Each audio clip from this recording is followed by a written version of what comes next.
నీవు పూర్ణ శాంతి గలవానివిగా కాపాడుదువు. మిగతా వాళ్ళకి కాపుదల, భద్రత, క్షేమము లేదు. అకస్మాత్తుగా హాస్పిటల్కి వెళ్ళామంటే అర్థము కాపుదల పోగొట్టుకున్నాము.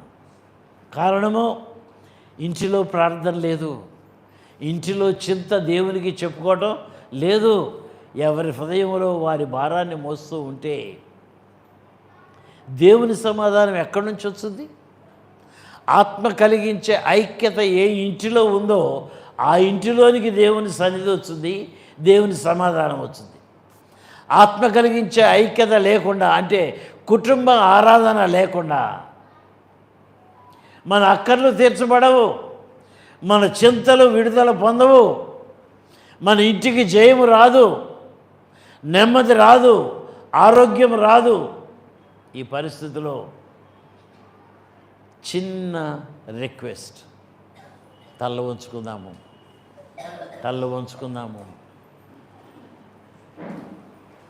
అందరు లేచి నిలబడుతున్నారు, అయితే లేచి నిలబడండి. దయచేసి అందరు లేచి నిలబడండి. నేను చెప్పినట్లుగా మీరు చేయండి. దేవునితో ఒక్క నిమిషము పెద్ద ప్రార్థన, అంటే నోరు తెరిచి శబ్దం వచ్చే ప్రార్థన చేయాలి. అందరూ నోరు తెరిచి మీ నిబంధన దేవునితో ఏమై ఉందో ఈ దినాన నీవు విన్న వాక్యాన్ని బట్టి నీ దేవునితో నీవు ఏమి చెప్పాలని ఉద్దేశించావో పెద్దగా చెప్పండి, నోరు తెరిచి చెప్పండి, మౌనంగా ఉండొద్దు. చేయండి ప్రార్థన. హృదయంలో నుంచి రావాలా, దేవునికి వినబడాలా. హృదయంలో ఉన్న దానిని బట్టి నోరు మాట్లాడును అంటున్నాడు ప్రభు. నీ నోరు మాట్లాడకుండా ఉంటే దేవుడు నీకు అక్కర్లేదన్నమాట, దేవుడు నీకు సమాధానం ఇవ్వడు అన్నమాట. ఆయన సమాధానం కావాలి, ఆయన సన్నిధి కావాలి, ఆయన కాపుదల కావాలి, ఆయన భద్రత కావాలి. అయితే నోరు తెరు, చిన్న ప్రార్థన చెప్పుకో. దేవుడు నీ ప్రార్థన ఆలకిస్తాడు, నీకు జవాబిస్తాడు, నిన్ను ఆదరిస్తాడు, నిన్ను బలపరుచుకుంటాడు, నిన్ను తన సాక్షిగా నిలబెడతాడు.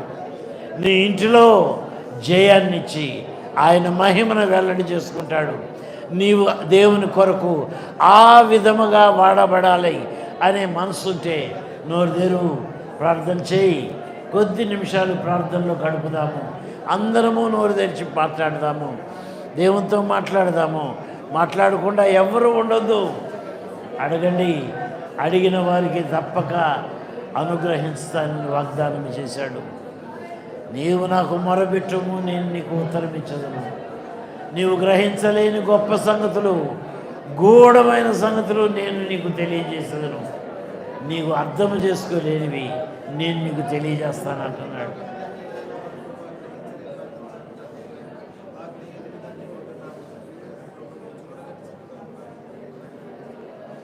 అత్యంత కృప కలిగిన మా ప్రియ పరలోకపు తండ్రి, నాయనా నీ పాదముల దగ్గర చేరి ఈ విధముగా నీ జీవపు మాటల్ని మేము వినగలిగాము. నీకు వందనాలు ప్రభా. శాశ్వతమైన ప్రేమతో నేను నిన్ను ప్రేమించుతూ ఉన్నాను కనుక విడువక నీ పట్ల నేను కృప చూపుతూ ఉన్నాను అంటున్నావు నాయన. ఈ దినాన మా పట్ల కృప చూపించావు నాయన. ఖచ్చితమైన మాట మాకు బోధించావు నాయన. నీ మీద ఆధారపడకుండా ఈ లోకంలో మేము ఏది సాధించలేము అనే సంగతిని మాతో తేటగా చెప్పావు ప్రభా. నీవు లేనిదే మా జీవితము ఖాళీ, దేనికి పనికిరాదు ప్రభా. ఏది సాధించలేము, ఏది చేయలేము ప్రభా. నీ సన్నిధి కావాలా, నీ సహవాసం కావాలా, మా ప్రార్థన నీకు కావాలి. ప్రార్థన చేసి నీ సహవాసములో ఎదిగి నీ వలన ఆశీర్వదింపబడి నేను సాక్షులముగా, నిన్ను మహింపరిచే వారముగా ఈ లోకములో మా జీవితాన్ని కొనసాగించుట మాకు నేర్పించండి ప్రభా. నైనా నీ సన్నిధిని మాకు తోడుగా ఉంచి మమ్మల్ని క్షేమముగా మా ఇండ్లకి తీసుకుని వెళ్ళి అక్కడ తిరిగి నీ పాద సన్నిధిని అనుభవిస్తూ మా బిడ్డల్ని పెంచే వారముగా, మా కుటుంబాన్ని కట్టుకునే వారముగా, నీ కొరకు వాడబడే వారముగా మా జీవితాన్ని సిద్ధపరచుకోగలుగుటకు సహాయం చేయమని యేసు పరిశుద్ధ నామమున మిక్కిలి వినయముతో ప్రార్థించి వేడుకొంచు ఉన్నాను తండ్రి. ఆమేన్. మన తండ్రి అయిన దేవుని ప్రేమ, కుమారుడైన యేసుక్రీస్తు ప్రభు యొక్క కృప, పరిశుద్ధాత్మ దేవుని సన్నిధి